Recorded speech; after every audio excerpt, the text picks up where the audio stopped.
نیټ په دغه باندې واتس اپ شته، په دغه باندې زی پی شته. بیا هم درته چې دا ویډیو د ثواب په نیت باندې مخکې شیر کړئ چې دا خلکو ته ورسي چې چا سره ضعیف قرآن پاک وي. ایوه والله زه راغلی زه دلته خو بار بار راځم، دلته چې راشم ماته یو سکون مې اوسېږي.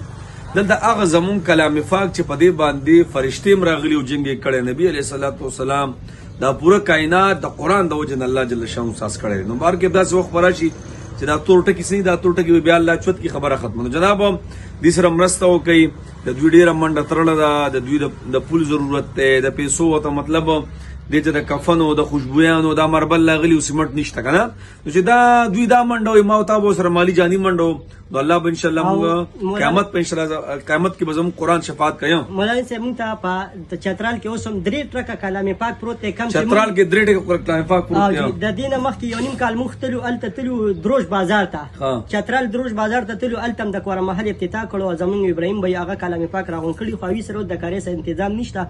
اول به موږ تغبیه د چترال نه رارسو، تغبیه ته و تغبیه نه بیا ځي پېښور ملا ګورو ته. نو د هغې لپاره ډېر غټ د تعاون ضرورت دی چې دغه کلام پاک زموږ تغبیه ورسي.